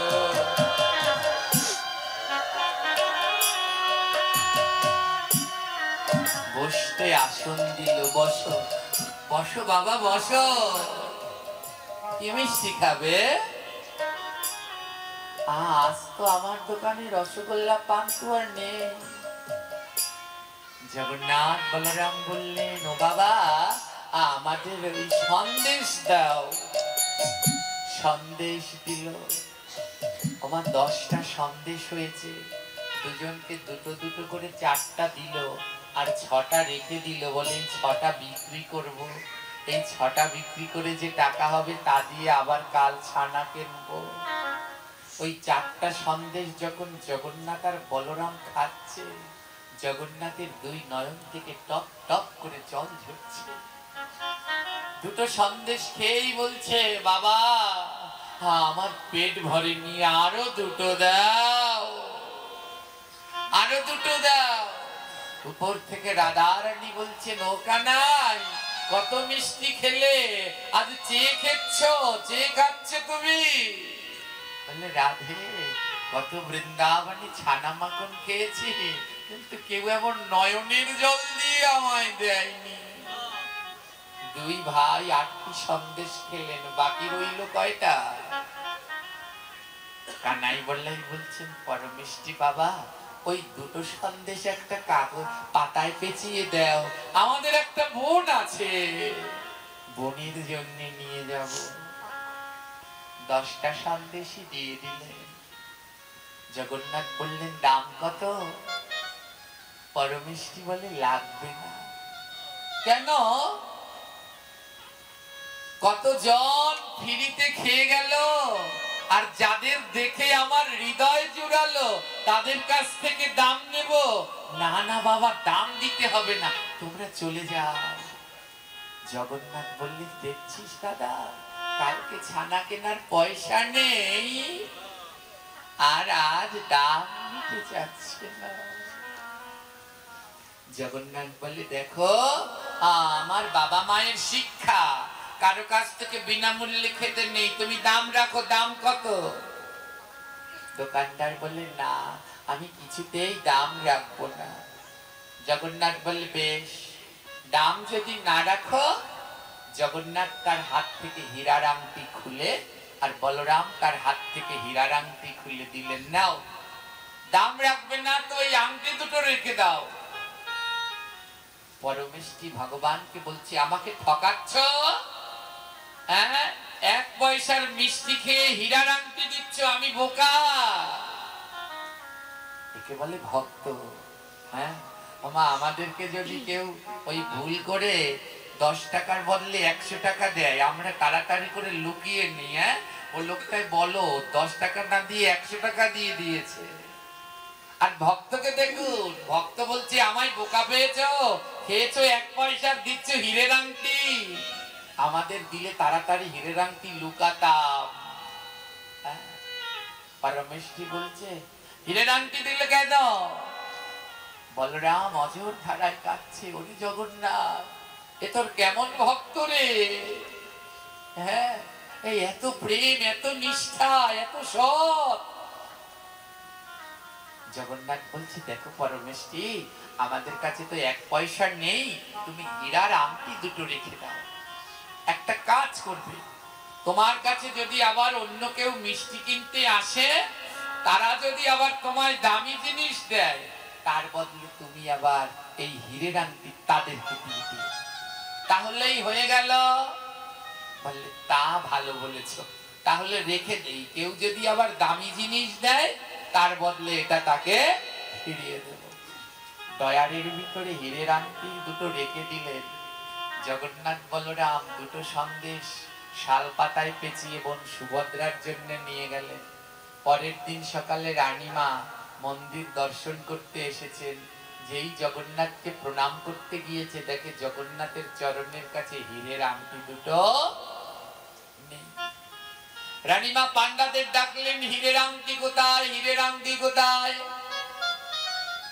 এক পান্ডা আরেক পান্ডাকে বলছে নিশ্চয়ই তুই চুরি করেছিস। ও বলে তুই চুরি করেছিস। লেগে গেল মারামারি, একজন আরেকজনের মাথা ফাটাচ্ছে। আমা হীরের আংটি কোথায়, চুরি হয়েছে? জোরে বলবেন, হীরের আংটি চুরি হয়েছে? কোথায় আছে এখন? পরমেষ্টির মিষ্টির দোকানে। পান্ডারা মারামারি করছে। রানীমা বলছে জগন্নাথ তুমি এই মন্দিরে নেই, যদি থাকতে তাহলে আমার এই 7 টাকার আংটি কি করে চুরি হতে পারে? তুমি যখন এই মন্দিরে নেই তাহলে আর আমি প্রাণই রাখবো না। রানীমা একটা দড়ি আর কলস নিয়ে চললেন, আজ ডুবে মরবো, সমুদ্রে ডুবে মরবো। জগন্নাথ মন্দির থেকে আংটি চুরি হয়ে গেল আর জগন্নাথ কিছু বলল না, তার থেকে মরে যাব।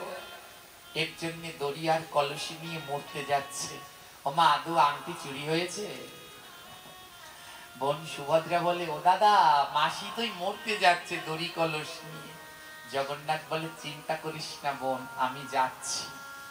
জগন্নাথ আমার কি করলো, হেন কালে প্রভু মোর বালক রূপ ধরে, হেন কালে প্রভু মোর বালক রূপ ধরে, রানীমার গিয়া আঁচল টেনে ধরে, রানীমার গিয়া আঁচল টেনে ধরে। আমাদের সময় ছিল 10টা, বেজে গেছে 10:30। খেয়াল করিনি, ক্ষমা করে দেন। 10 মিনিটের মধ্যেই শেষ করছি, বিশ্রাম দিচ্ছি আলোচনা। হ্যাঁ, জগন্নাথ বালক রূপ ধারণ করে আঁচল টেনে ধরেছে। দাঁড়াও রানীমা, কোথায় যাচ্ছ? রানীমা বলছে আমায় আটকাবে না, আজ আমি মরবই মরবো। জগন্নাথ নেই মন্দিরে, আজ আমি জলে ডুবে মরবো। ছোট্ট বালকটি বলে শোনো রানীমা, আমি জ্যোতিষ বিদ্যা জানি গো, জ্যোতিষ বিদ্যা জানি গো, জানি গো, জ্যোতিষ বিদ্যা জানি গো, আছে মনের কথা বলতে আমি পারি গো। তোমার কি আছে মনের কথা বলতে আমি পারি গো। রানীমা ফিরে তাকিয়ে দেখে একটা কালো কুচকুচে বালক। রানীমা বলে এ ছেলেটাকে তো কোনোদিন পুরীতে দেখিনি, তুই কোথা থেকে এসেছিস? কালো ছেলেটা বলছে আমি বৃন্দাবনের ছেলে গো, বৃন্দাবনের ছেলে গো, গরু চড়িয়ে খাই গো, বৃন্দাবনের ছেলে গো, ওই গরু চড়িয়ে খাই গো, বৃন্দাবনের ছেলে গো। বৃন্দাবন থেকে এসেছি, গরু চড়িয়ে খাই। রানীমা বলে যারা গরু চড়ায় তারা আবার জ্যোতিষী কি করে হয়? এই ছাড়, আমি মরতে যাই। কালো ছেলেটি বলে শোনো তোমার মনে এখন কি আছে আমি বলবো? রানীমা বলে বলতো পারলে। ছোট্ট ছেলে কালো ছেলেটা বলছে তুমি এখন আংটির শোকে মরতে যাচ্ছ তাই না? হীরার আংটির শোকে। রানীমা লাফ দিয়ে উঠেছে, ওরে বাবা এ ছেলে কি করে জানে? ও তো মন্দিরের কথা, এ তো বাইরে কেউ জানে না। রানীমা দাঁড়িয়ে গেছে, হাত থেকে দড়ি কলস পড়ে গেছে। ছোট্ট ছেলে বলছে শোনো রানীমা, কোথায় আছে আংটি তাহাই আমি জানি গো, কোথায় আছে আংটি তাহাই আমি জানি গো। কি কোন জায়গায় আংটি আছে তুই জানিস? কে নিয়েছে জানিস? ছোট্ট ছেলে বলে হ্যাঁ আমি জানি না, বিশ্বের এমন কোনো খবর নাই। আমার কথা ঠিক না ভুল? হ্যাঁ, পাপ করছেন লুকিয়ে লুকিয়ে, ভাবছেন ভগবান দেখবে না, পালাবেন কোথায়? তিনি সব দেখছেন। হ্যাঁ, অন্যকে ঠকাচ্ছেন আর টাকা জমিয়ে ব্যাংক ভরছেন, দেখছেন একজনে সুন্দর করে সব। এদিকে কি হলো? রানীমা বলে তাড়াতাড়ি বল, ও জ্যোতিষী বাবা তাড়াতাড়ি বল আমার হীরার আংটি কোথায়? ও আমি বড় সাত করে গড়িয়েছি জগন্নাথ বলরামের জন্য। হ্যাঁ, দেখুন কেমন করে ভক্তের সাথে ভগবান মিলন ঘটায়, এক ভক্তের সাথে আরেক ভক্তের মিলন কেমন করে ঘটায়। কালো ছেলেটা বলছে ও আমায় ছোট ভেবে বলদ পেয়েছ, আমি তোমায় বলে দেই তাতে আমার লাভ কি? রানীমা বলে তুই যা চাইবি তাই দেব। কালো ছেলেটা বলে আমি মিষ্টি খেতে খুব পছন্দ করি, মিষ্টি দিতে পারবে? রানীমা বলে তুই কি মিষ্টি খাবি বল, কোন মিষ্টি লাগবে?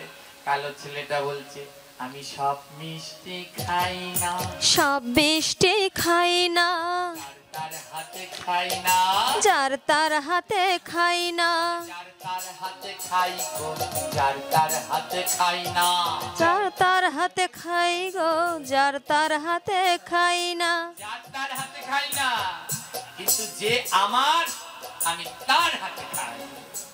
হ্যাঁ, বলে কার হাতের মিষ্টি খাবি? কালো ছেলেটা বলছে শোনো, বড় মিষ্টির মিষ্টি এনো, বড় মিষ্টির মিষ্টি এনো, মিষ্টির মিষ্টি এনো, আংটির খবর জেনে যেও, বড় মিষ্টির মিষ্টি এনো। রানীমা তোমার রাজ্যের শেষ ধারে, তোমার রাজ্যের শেষ ধারে, বড় মিষ্টি বাস করে, তোমার রাজ্যের শেষ ধারে, বড় মিষ্টি বাস করে, তোমার রাজ্যের শেষ ধারে। আমার রাজ্যের শেষ প্রান্তে একটা মিষ্টির দোকান আছে, ওর নাম বড় মিষ্টি। ওই বড় মিষ্টির দোকানের মিষ্টি আমি বড় ভালোবাসি। এই আমি এখানে বসলাম, তুমি কি ওই দোকান থেকে মিষ্টি এনে দাও, তাহলে তোমার আংটির খবর বলে দেবো। রানীমা বলে তাহলে তুই এখানে বস বাবা, আমি যাই। রানীমা তো দৌড়, আর রানীমা দৌড়াচ্ছে। আমার কোনো রাজ্যের রানী যদি দৌড়ায়, প্রজারা কি শান্ত থাকবে? প্রজারাও সব দৌড়াচ্ছে, রানী দৌড়াচ্ছে। আর রানীমা বলছে ওরে তাড়াতাড়ি বল পরমেষ্টির মিষ্টির দোকান কোনটা, পরমেষ্টির মিষ্টির দোকান। দৌড়াতে দৌড়াতে গিয়েছে, হ্যাঁ, গিয়ে দেখে পরমেষ্টি ওই যে বাকি ছানা দিয়ে আর কটা সন্দেশ বানাচ্ছে। রানীমা বলছে তুমি কি পরমেষ্টি? পরমেষ্টি থরথর করে কাঁপছে, নিশ্চয়ই কোনো না কোনো ভুল করেছে, তাহলে রানী আসবে কেন? রানীমা বলছে তাড়াতাড়ি তোমার দোকানে কি মিষ্টি আছে দাও, তাড়াতাড়ি দাও। রানীমা কি করলেন, পরমেষ্টি ভয়ে কাঁপতে কাঁপতে ওই যে কটা সন্দেশ ছিল একটা পাতায় পেঁচিয়ে রানীমাকে দিল, নিন রানীমা কিছু হয়েছে? বলে সে পরে বলবো, কিন্তু বাবা তোর দোকান থেকে তো মিষ্টি নিলাম। রানীমা বলছে তোর দোকান থেকে তো মিষ্টি নিলাম, কিন্তু টাকা তো আনি নাই। ওমা কেউ যদি মরতে যায় টাকা নিয়ে যায়? রানীমা গিয়েছিল কোথায়? মরা দিয়ে ফিরে এসেছে তো, বলে টাকা নিয়ে তো আসি নাই, তা তোকে কি দেব? রানীমা কি করলেন, গড়া থেকে দামি হাটটা ছিঁড়ে পরমেষ্টিকে দিলেন, নে এই সন্দেশের বদলে তুই এই হাটটা রাখ। পরমেষ্টি বলে ও তুমি ওই ছেলে দুটোর মতো আমায় বলদ পেয়েছো, 2 পয়সার 1 পয়সার মিষ্টি নিয়ে দামি হার দিচ্ছ? আমি বোকা, আমি কারো কাছে ঋণী থাকি না। দাঁড়াও দাঁড়াও, তোমার হারের বদলে ফেরত দেই। ধ্যান দিয়ে শুনবেন মা। হ্যাঁ জগন্নাথ ওই ছেলে দুটো বলে গেছিল কি, যদি কেউ তোমায় দামি জিনিস দেয় তার বদলে তাকে এই আংটি দুটো ফিরিয়ে দিই। হ্যাঁ, পরমেষ্টি বলে দাঁড়াও রানীমা দাঁড়াও, তোমার এই দামি জিনিসের বদলে আবার দামি জিনিস দেই। ও তো সহজ সরল, ওর মাথায় অত পেঁয়াজ গজ। ওর ডয়ার থেকে আংটি দুটো বের করে রানীমার হাতে দিয়েছে, নাও এই তুমি আমায় দামি জিনিস দিলে, আমি তোমায় দামি জিনিস দিলাম। ও রানীমা এ দুটো কি জানো? হলো হীরের আংটি, তোমার হারের থেকে দাম বেশি। রানীমা তাকিয়ে দেখে এই তো সেই হীরের আংটি যে দুটো জগন্নাথ আর বলরামের জন্য। রানীমার 2 নয়ন থেকে জল ঝরছে। পরমেষ্টিকে বলছে বাবা তুমি আংটি কোথায় পেলে? আর বলো না, কালকে রাত্রে দুটো ছেলে আসলো মিষ্টি খেতে, একটা কালো আরেকটা সাদা। জানো রানীমা ওদের নাম হলো কানাই আর বলাই, দেখতে যেন সাক্ষাৎ জগন্নাথ বলরাম। মিষ্টি খেলো, আবার দুটো মিষ্টি বোনের জন্য নিয়ে গেল। এই যুগে এমন ভালো ভাই হয়? ওর মনের কথা খুলে বলছে, আর রানীমা তো কাঁদছে। আর মিষ্টি খেয়ে টাকা না দিয়ে আংটি দুটো দিয়ে গেল, আর বললো কেউ যদি দামি জিনিস দেয় তাকে ফিরিয়ে দিও। রানীমা বলছে ওরে পরমেষ্টি তুমি জানো না, কাল দোকানে যারা তোমার মিষ্টি খেয়েছে তারা অন্য কেউ নয়, তারা সাক্ষাৎ জগন্নাথ আর বলরাম, 2 ভাই এসেছে।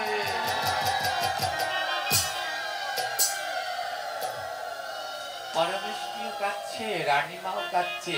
হঠাৎ রানীমার মনে পড়েছে, আরে তার মানে ওইখানে যে কালো কুচকুচি ছেলেটা, ওটা নিশ্চয়ই জগন্নাথ। পরমেশটি দৌড়বে, ওই সমুদ্রের তীরে আছে। দুইজনে দৌড়াতে দৌড়াতে গেল, আর ছেলেটাকে বুঝতে পারলো ছেলে দুটো কেউ নয়, জগন্নাথ আর পরমেশটি। তাড়াতাড়ি করে রানীমার হাত ফিরিয়ে দিল। রানীমা, তোমার হাত নাও, আমার আংটি আমায় দিয়ে দাও। রানীমা বলছে, কি বলছিস? দাও তাড়াতাড়ি, আংটি দাও। ও আমার আংটি, ও তোমার, ও আমার, আমি পেয়েছি। রানীমা আংটি দুটো দিয়ে দিলেন। পরমেশটি আংটি দুটো নিয়ে জগন্নাথ মন্দিরের কাছে চলে গেলেন, আর রানীমাও পিছন পিছন গেলেন। আর আংটি দুটো ওখানে রেখে পরমেশটি কাঁদছে আর বলছে, ও জগন্নাথ, আমার হাতে মিষ্টি খেলে যদি একবার বলতে তুমি এসেছো, আমি তোমার দুটো চরণের ধুলো নিতাম। তুমি আসলে, বসলে, কিন্তু আমার চরণ ধুলা নেওয়া হলো না। ও রানীমা, এই আংটি আমি তোমায় দেব না। এই যার আংটি, যে আমায় হাত থেকে খুলে দিয়েছে, সে যদি আবার অমন হাত নিয়ে আসে, যার আংটি আমি তার হাতে পরিয়ে দেব, তোমায় দেব না। আর রানীমাও কাঁদছে, সত্যি ধন্য পরমেশটি তোমার ভক্তি। রানীমার পরমেশটি জগন্নাথ মন্দিরের দরজার সামনে বসে কাঁদতে লাগলো। যতদিন জগন্নাথ তুমি আবার ওই বালক রূপে না আসবে, আমরা দুজনে কিছু খাবো না, খাবো না। এই আংটি তোমার হাতেই আমরা আবার পরিয়ে দেব। দেখতে দেখতে 7 দিন কেটে গেল। ভক্তের ভক্তিতে জগন্নাথ বলরাম আর থাকতে পারলেন না। বালকের রূপে দুই ভাই দর্শন দিল, বালক রূপে দুই ভাই দর্শন দিল। প্রেমানন্দে সবাই একবার গৌর হরি বল, প্রেমানন্দে সবাই একবার গৌর হরি বল।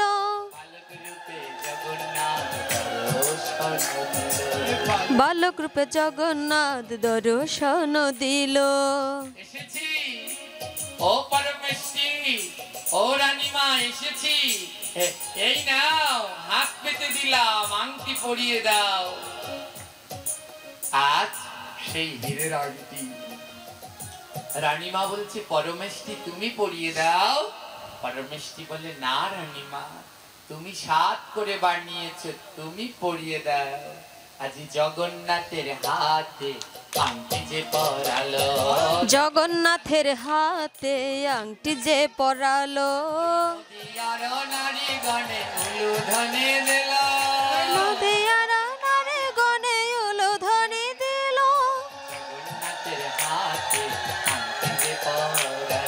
জগন্নাথের হাতে আংটি যে পরালো। ভক্ত সেবায়, ভগবানের সেবায় লাগলো না, লাগলো না। যদি নিজের অর্থ বৈধ করতে যান, তাহলে তার 1 ভাগ অর্থ নিজের বার্ষিক আয়কে 5 ভাগ করে তার 1 ভাগ সাধু সেবায়, ভক্ত সেবায় লাগান। ভাগবত পাঠ, বৈষ্ণব সেবায় লাগান, নামে ব্যয় করুন, নইলে আপনার অর্থ অবৈধ। আজ রানীমা গুন্ডিচা, যিনি জগন্নাথের মাসি, দেখালেন কেমন করে নিজের অর্থ গোবিন্দ সেবায় লাগায়। পরমেশটি একদিকে রানী, আরেকদিকে ভিখারি। পরমেশটি রানী, গুন্ডিচা রানী, আর পরমেশটি ভিখারি। দুজনেই তাদের অর্জিত অর্থের ভাগ সাধুগুরু বৈষ্ণবের সেবায় লাগিয়ে সাক্ষাৎ ভগবানকে লাভ করলেন। এবারে ভক্ত আর ভগবানের মিলন হইল, ও ভক্ত আর ভগবানের মিলন হইল, ভক্ত আর ভগবানের মিলন হইল, ভক্ত আর ভগবানের মিলন হইল। প্রেমানন্দে বদন ভরে গৌর হরি বলা, প্রেমানন্দে বদন ভরে গৌর হরি বল, প্রেমানন্দে বদন ভরে জয় জগন্নাথ বলা, প্রেমানন্দে বদন ভরে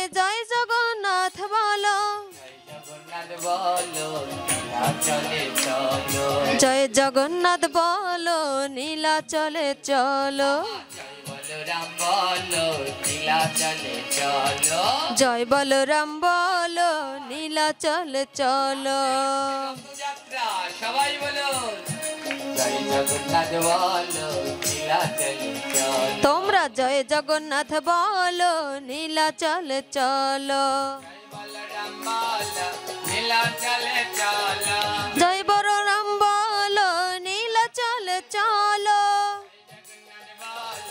নীলাচলে চলো জয় জগন্নাথ বলো নীলাচলে চলো তোমরা রাধে রাধে বলো বৃন্দাবনে চলো রাধে রাধে বলো বৃন্দাবনে চলো জয় জগন্নাথ বলো নীলাচলে চলো জগন্নাথ বলরাম সুভদ্রা সামনেই আসছে সেই রথযাত্রা স্নান যাত্রার পরে রথযাত্রা সবাই অবশ্যই রথে যাবেন আর জগন্নাথকে রথে গিয়ে দর্শন করবেন এখানেই আজকে আমাদের আলোচনার বিশ্রাম আজ জগন্নাথ বলরাম রথে করে যাচ্ছে কেমন করে যাচ্ছেন তোমরা দেখো গোয়াশিয়া জগন্নাথ যাই গো আমার রথেতে চড়িয়া তোমরা দেখো গো আসিয়া জগন্নাথ যায় চলে রথেতে চড়িয়া গোয়াশিয়া বলরাম যাই গো আমার রথেতে চড়িয়া তোমরা দেখো গো আসিয়া বলরাম যায় গো আমার রথেতে চড়িয়া রথেতে চড়িয়া রথেতে চড়িয়া রথেতে চড়িয়া রথেতে চড়িয়া রথেতে চড়িয়া রথেতে চড়িয়া রথেতে চড়িয়া রথেতে চড়িয়া জগন্নাথ জগন্নাথ যাই গো আমার রথেতে চড়িয়া তোমরা দেখো গোয়াশিয়া যাই গো আমার রথেতে চড়িয়া গোয়াশিয়া বলরাম যাই গো আমার রথেতে চড়িয়া তোমরা দেখো গো আসিয়া বলরাম যাই গো আমার রথেতে চড়িয়া প্রসাদ না নিয়ে যাবেন না ভক্তবৃন্দ নৃত্য করে দুবাহু তুলিয়া ভক্তবৃন্দ নৃত্য করে দুবাহু তুলিয়া ভক্তবৃন্দ নৃত্য করে দুবাহু তুলিয়া